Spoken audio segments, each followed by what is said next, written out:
As you can see, we're here in New York City's Times Square, and behind me there are thousands of people that have amassed to support the Palestinians and to denounce Israel and U.S. aid to Israel.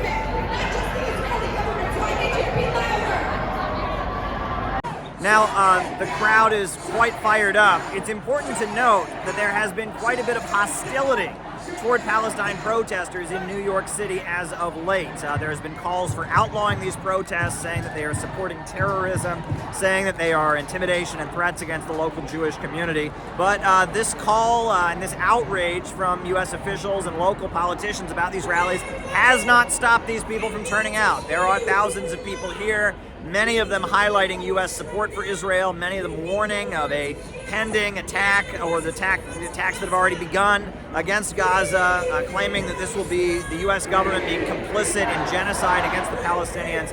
Quite a fired up crowd we've got here in Times Square.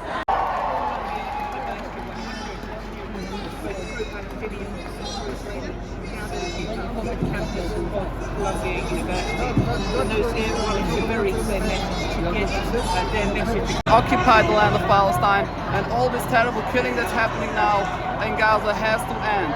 The solution is peaceful dismantlement of the entire occupation of Palestine, so we can once again live in peace in Palestine like we did before the creation of the State of Israel.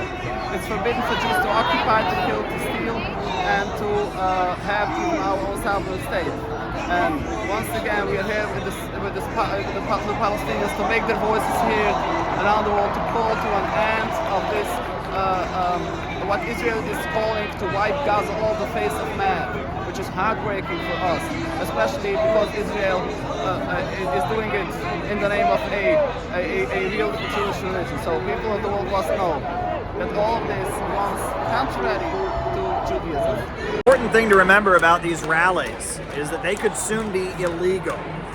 They are outlawing pro-Palestine protests all over the world. Palestine flags have been outlawed in Germany and in France and in Britain. People have been arrested for waving pro-Palestinian flags. They are calling it hate speech, the same kind of cancel culture that liberals generally use to silence conservatives is now being used against the pro-Palestine left, and they are outlawing the displaying of Palestinian flags. It's a particularly outrageous thing. Now, here in New York City, there have been pro-Palestine rallies, and they've been widely demonized. There's been a lot of hate for the pro-Palestine rallies, but they haven't outlawed them yet. The USA and its constitutional guarantee of free speech seems to be prevailing, for the moment at least, but there is widespread denouncing of these protests. As you can see behind me, no one's intimidated by it, but the Democratic Socialists of America has apologized for protesting in support of Palestine.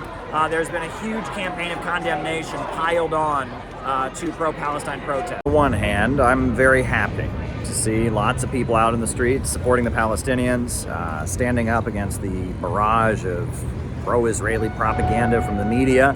I'm happy to see that. But when I look at these rallies, I gotta say that imagine that if there was a sea of American flags alongside the Palestinian flags, and there were all kinds of signs about how our money as American taxpayers is not going to pay for the schools and the hospitals and the jobs and the healthcare that we need, but instead is going to fund Israel.